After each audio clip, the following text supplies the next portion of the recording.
یوازې د منافق یو څو نښې د قرآن حدیث په رڼا کې تاسو ته عرض کوم، تاسو خپل ګریوان کې په سوچ وکړئ.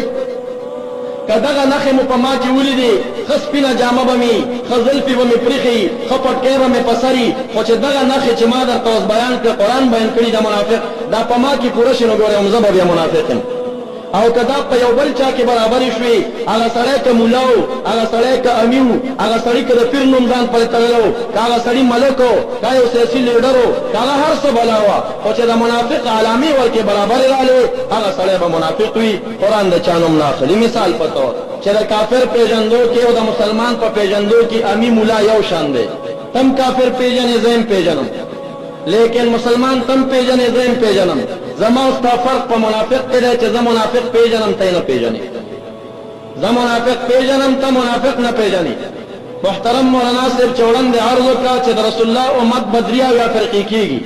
یو فرقه به جنت ته ځي او دوه اویا به جهنم ته ځي. دغه دوه اویا فرقې به ټول منافقان. کافر محض نه وي، کفر صریح باندې به کافر نه وي، ولې کفر صریح خو د رسول الله امت کې هسې نه دي. هغه هسې رسول الله بیا فرمایي ستفترق امتي، زما امت به درې اویا فرقې کېږي.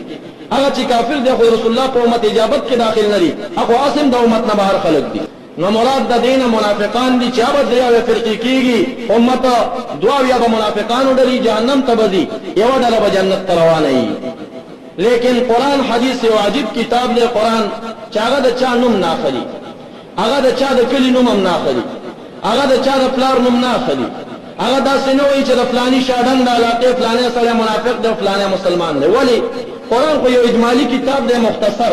نو د انسانان خو څه کم نه دي، نو ایله به قرآن دومره روزګار دی چې د خلکو نومونه به اخلي. نو قرآن د چا نوم نه اخلي. قرآن داسې کوي د مسلمان صفت بیانوي، او دارنګه قرآن د کافرم صفات بیانوي، او دارنګه د منافق نښې هم تا ته ښایي. بیا به ته خپله هغه نښې یادې کړې، ګوره چې دا نښې په چا کې پوره وي، د مسلمان نښې نو مسلمان به وي، که د منافق نښې پکې وي منافق به وي، جهنمي به وي، او که د کافر نښې پکې وي نو کافر به وي. لیکن مسلمان کافر ښکاره دي، هغې نښې بیانولو تم حاجت نشته. کفر ښکاره دی، اسلام ښکاره دی. د دې دواړو په منځ کې یو شی دی چې هغې ته نفاق ویل کېږي. لا یعلمها کثیر من الناس، ډېر خلک یې نه پېژني. لکه څنګه چې کفر ښکاره دی، اسلام ښکاره دی، حلال ښکاره دي، حرام ښکاره دي، کافر ښکاره دی، مسلمان ښکاره دی. لیکن د کفر او اسلام په منځ کې نفاق دی، او د کافر او د مسلمان په منځ کې منافق دی. لا یعلمها کثیر من الناس، دا منافق به ډېر خلک نه پېژني، خبر نه دي چې دا منافق څه ته ویل کېږي. الګا قرآن ته نظر واچوه. قرآن که یو طرف ته سوره کافرون د کافر په نوم باندې مستقل سورت دی چې هغې کې د کافرانو ذکر دی، قل یا ایها الکافرون. د هغې مقابله کې د مؤمنانو په نوم باندې یو سورت نازل دی، قد افلح المؤمنون. لیکن دغه شانته د منافقانو په نوم سوره منافقون هم یو شته دی، اذا جاءك المنافقون قالوا نشهد انك لرسول الله. هغه منافقانو مستقل د هغې هغه صفات پکې او د هغې هغه اشیا پکې بیان شوي چې منافق چاته ویل کېږي. قرآن وای اتشتم سپارا سورہ منافقون، وَإِذَا رَأَيْتَهُمْ تُعْجِبُكَ أَجْسَامُهُمْ. یا رسول الله منافقان چې دي دا هغه خلک دي کله چې ته دای لره ګورې د دای دا جسم تا په تعجب کې غورځي، جسم یې دومره ځان ته ملبسه جوړه کړي، جسم یې دومره ښکلي کړي چې دا شکل به تا په تعجب کې غورځي. کأنهم خشب مسنده، گویا کې د یو بش دی دیوال ته ودرولی شوی، دیوال ته ودرولی شوی بش. تاسې که بش لیدلی هغه سر ته پا یو شاني،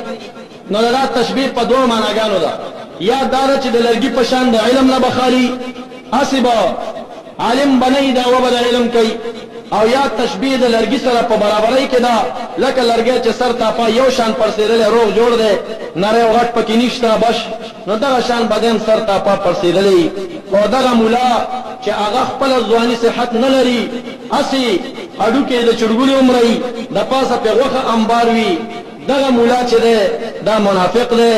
دې متعلق رسول الله مبارک په حدیث کې فرمایي ان الله یغضب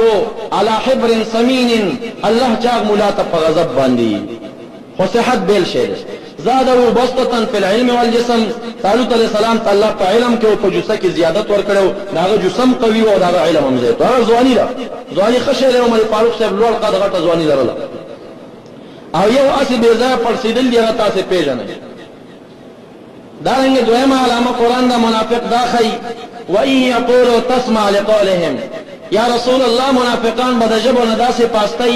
دی چې کله غږیږي تاسې ته نو تسمع لقولهم الله پیغمبره ته به هم ورته غوږ کېږدي تا به هم په دې پسته خوله دوکه کړي تا به هم غوږ ورته کېږدي ومن الناس من يعجبك قوله في الحياة الدنيا بعض د خلکو نه داسې دي چې د هغوی دا پستې خبرې تا په تعجب کې غورځوي د الله پیغمبره هو علد الخصام حال دا سر جګړه مار وي زړه به یې د بغض او کینې د پیغمبر او د مذهب نه ډکي خو په خوله به چاپلوس وي نو یو بله علامه د منافق چاپلوسي ده د اخلاقو د چاپلوسۍ به لږ فرق وکوي اخلاق به د ټولو مسلمانانو سره یو شاني چاپلوسي به د خپل مسلک والا سره ډېرئ او بل مسلک والا باندې به سلام هم بیا نه اچوي ولو شاء الله لعرفتهم بسیماهم ولتعرفنهم في لحن القول کله الله اراده شوی نو منافق کې به یو بل ښکارا نه پیدا کړی وي چې تا به پاغي پیژندې لیکن اوس پورې د الله د اراده نه شي منافق یې پټ ساتلی دی خو اوس چې ته منافق پیژنې د الله پیغمبره لتعرفنهم في لحن القول په خبرو کې به پیژنې چې خبرې به یې هسې رنګینې دننه به په منځ کې چې کوم دی فساد پکې پروت وي هسې خولې نه به پوس وي رسول الله مبارک فرمائی دا خوارج و نخی دادی السنتهم احلا من العسل وقلوبهم قلوب الزیاب جب بید شکرونم خوگی حضرون بید شرمخانی رسول الله مبارک فرمائی کانهم یلبسون جلود الضأن من اللین دومره به د ژبو نه پاستی ګویا کې د ګډو پوستکي د نرمۍ نه اغوستي نو دومره فکر وکړئ چې د اخلاقو د چاپلوسۍ فرق وکړئ بعضې خلک ګورې اخلاق نه لري چاپلوسي لري دا منافق یوه علامه ده تاسې پرې وغولېږئ چې ولاده د اخلاق ډېر ښکلي دي نو دا به ګینې ښه سړی نه به یي چاپلوس هغه چې کوم دی د منافق هغه غټه نښه به ورکې راغلي دا شان بلا نخد منافق قرآن داخي وإذا قيل لهم تعالوا يستغفر لكم رسول الله لو رؤوسهم كلا چورتوي لشي راش اي منافقا يستغفر لكم رسول الله چد الله پیغمبر دن تبخنه وغواړي لو رؤوسهم سټ بتاوكي ويصدون خلق بد الله د لارې ناړي وهم يستكبرون وحال دار خپل بم کبر د دعا نه کوي دعا علامه بیان شي یو علامه دا چې د پیغمبر د مغفرت نه بسټ تاوي د نبی علیہ السلام زمانہ کې با منافق خلکو په دې پیژنده صحابي به ورغی چې راشه رسول الله دعا کوي تم شریک شه هغه ستاو چې پیغمبر دعا پکې چا راوسته دا ما ته الله د مړی د لګ نه نږدې نو پیغمبر پکې چا راوسته خو خدای غواړم کړه دې زمانہ کې رسول الله اگر که مرقد کې حیات دے فنبی الله حی یرزقو د ابن ماجه پر روایت لیکن ظاهرا په دنیا کې خو موجود نه دی هغه حیات برزخی دی نو د دې وجه نه اوس چې منافق پیژنې په دوه طریقو به معلومه ورته وایا چې رسول الله مبارک په خپل قبر کې د امت نه خبر دی او بخنه غواړي کنه غواړي کوي وی چې امت کې بخنه په قبر کې د امت د پر بخنه غواړي دا سړی منافق نه دی او کوي ورته وی چې راځه حج ته تللی او د رسول الله روضې ته بلار شو رسول الله روضه کې به رسول الله ته په قبر کې بخنه غواړي د رسول الله په استغفار کې به داخل شي چې سټه تاو کړه سړی منافق دی هغه وخت کې رسول الله ژوند دی داغه د استغفار نه به سټاو اوس چې وفات دی د مرقد د استغفار نه به سټاوي تاسو به وایئ چې نو استغفار خو په ژوندۍ کې کېدې شي اوس په قبر کې خو مغفرت نه غوښتل کېږي رسول الله فرمایي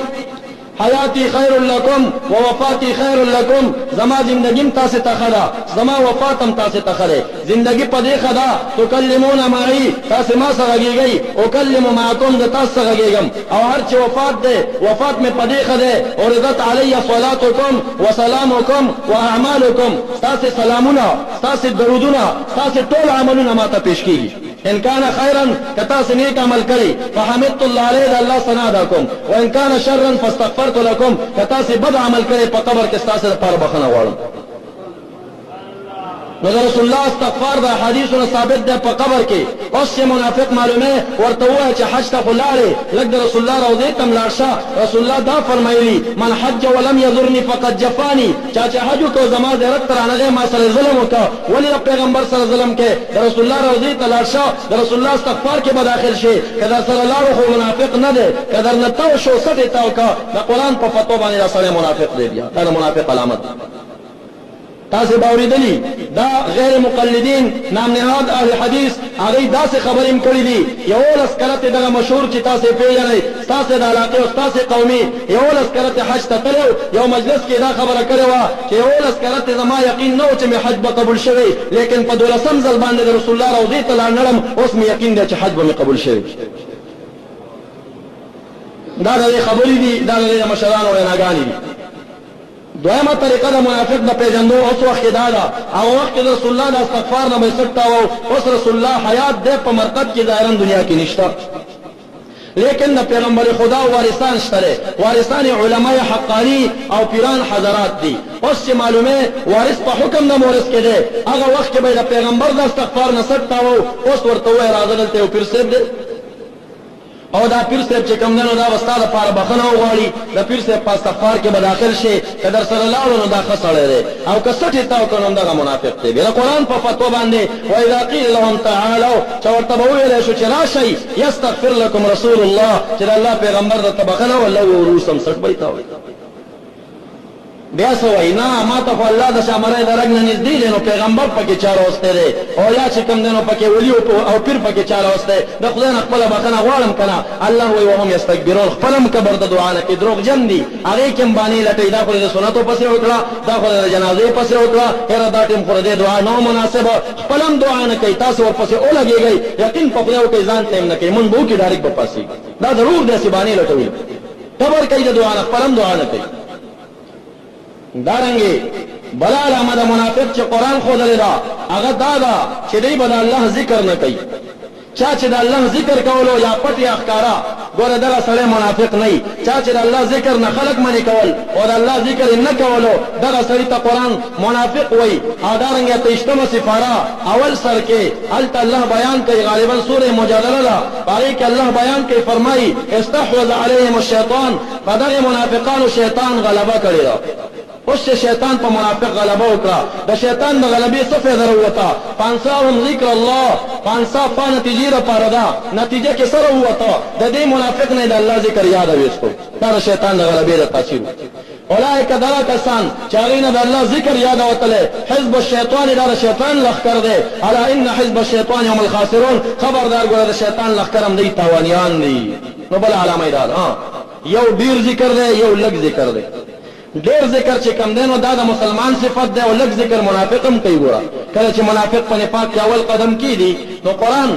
5مه سپاره کې بیان کوي ولا یذکرون الله الا قلیلا، منافق به د الله ذکر نه کوي مگر لږ لږ لږ لږ به د الله ذکر هم کوي، خوا به د ریا دپاره یراؤون الناس، خلکو ته به ځان کوي، مونږ به هم کوي. ګوره اذا قاموا الى الصلاه قاموا کسالا، منافق چې مانځه ته پاسېږي سس سس به پاسېږي، څه خو به په غوښه دروندي او څه به نور په زړه کې نفاق پروت، نو دا قامو کو سالا سستس به پاسېږي. دا علامې د هغه وخت کې چې اول قدم کېږي، او کله چې په نفاق کې وردن نشي استحوذ علیهم الشیطان، بیا په شیطان پوره کنټرول راشي، فانساهم ذکر الله، بیا د الله ذکر ته یاد وباسي، بالکل بیا ذکر بیا ته هم د ذکر نه منې کوي، او دا خو په زوره ذکر وکړه.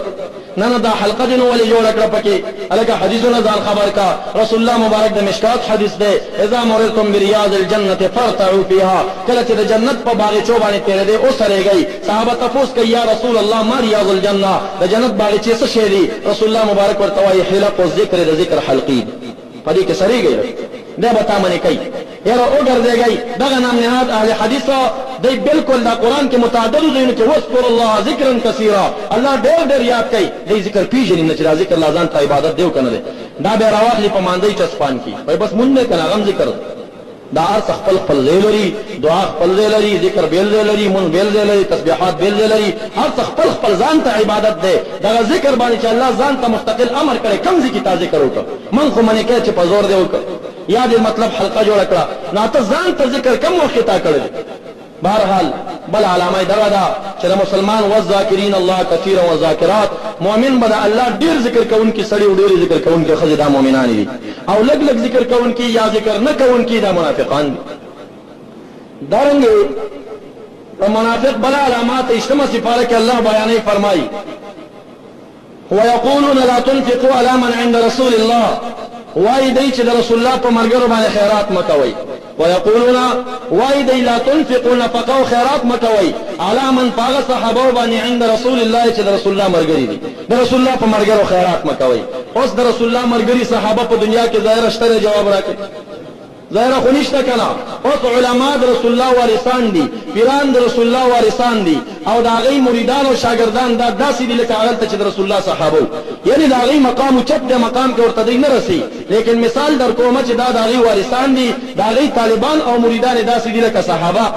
اوس چې منافق معلومه نو څنګه به معلومه؟ اب وایي چې طالب ته وظیفه مه ورکوه ناروا ده، او دارنګې پیر صاحب ته ګوره هدیه وینسې، او دارنګې د پیر په مرید باندې خرچه ونه کړې، لنګر کې څه ورنه کړې، او دارنګې لا تنفقوا علی من عند رسول الله. هغه زمانه کې به د رسول الله د ملګرو نه منع کوله چې په هغې خیرات مه کوئ. او تاسې کې به ځینې کسان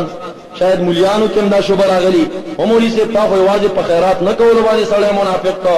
نو یو خیرات نه کول دي، یو د خیرات نه خلق منی کول دي. یقولون دی به خلقو ته وی چې لا تنفقوا، تاسې هم خیرات مه کوئ. یو خپل خیرات نه کول دي. خیرات کول مستحب کار دی، که چا وکړه ثواب دی، که چا ونه کړه نو څه کافر خو نه شو کنه، نه دي کړي.